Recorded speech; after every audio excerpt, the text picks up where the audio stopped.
Where do you start with this story?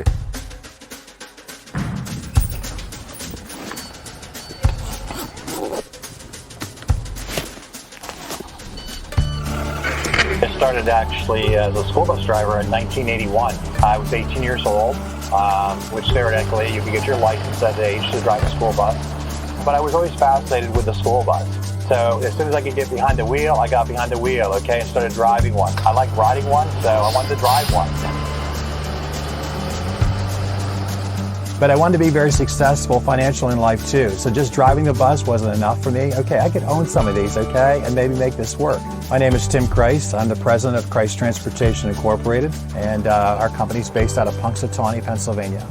And in 1990, I was awarded my first big contract. We grew overnight to 60 buses. From 1990 to 2004, we grew the company up to 500 buses, and at that point in time, we sold to Student Transportation of America. And in 2015, we parted ways, and I had a non-compete for 1 year. I bought a supermarket in our local hometown. And in 2016, there was an opportunity here that was presented to me from one of the vendors servicing the store. And we jumped right back in again with 0 buses. We grew the company up over 300 buses again. Very simple philosophy, 3 words: people, service, profit. Hire good people, take care of those people. They'll give good service. You don't have to look at the financial statements because the numbers are going to be there. So, but the key factor in that is people. And that's how, Tim kind of got back in, and then David White got involved, who I worked with before. And he goes, "What do you think about coming back in?" I said, "Well, I've been thinking about it, but give me a couple weeks and I'll let you know." I wasn't looking to get into the school bus business again, but I got to know a lot of people in the industry, including P Pearson.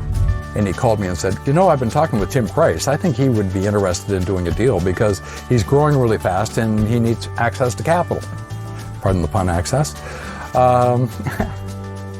Long story longer. We said, great. We brought Tim Krise and Pete Pearson to Baltimore, and we sat down and met with Kevin and Steve and the gang. I was impressed with the organization, what they believed in, the philosophy, their approach to business and growth. And it's something that was very appealing to me.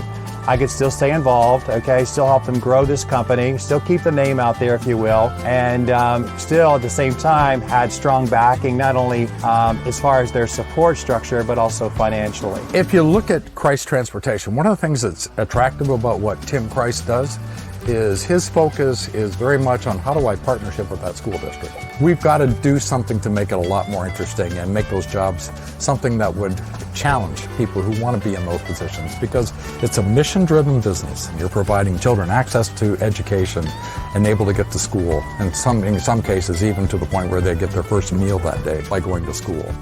It's not just about making money, although it's a good business and we can make a return. And so if we don't change the old ways and start looking at this, how do we transform it and attract talent, the industry is just going to stagnate.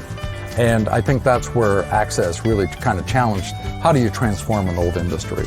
So we created an umbrella company and we named it American Student Transportation Partners. And in that partnership comes the trust, and allows us to work with them on efficiencies. We get something out of that and they get something out of it. There's a reward for both of us on each side by doing that. Because at the end of the day, the most important thing is getting kids to school on time and safely. We have no idea what these kids are going through today, particularly in this environment.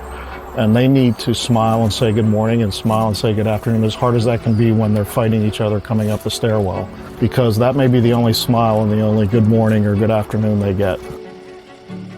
We will support those drivers because they are our people and they're out there representing us.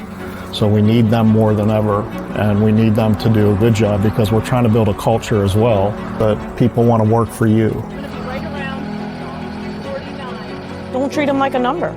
Treat them like a person. Treat them the way you want to be treated. I honestly think that's why we are successful and why people want to work for us, because we do have that reputation. We believe in morale. We, as management, none of us matter if we don't have drivers. So, it is a very rewarding job, and sometimes you don't realize the impact. And we've had kids come up to us already that said, thanks for taking an interest in me, because I don't know where I'd be if you wouldn't have. So, that goes a long way. That's more than that anybody can pay you. It's just what we do because we're a family.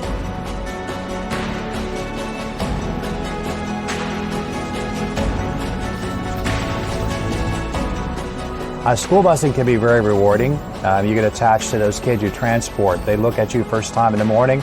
They establish that relationship, and that they're a factor in those children's lives. I take pride in that. I know our drivers take pride in that. I know Access takes pride in that.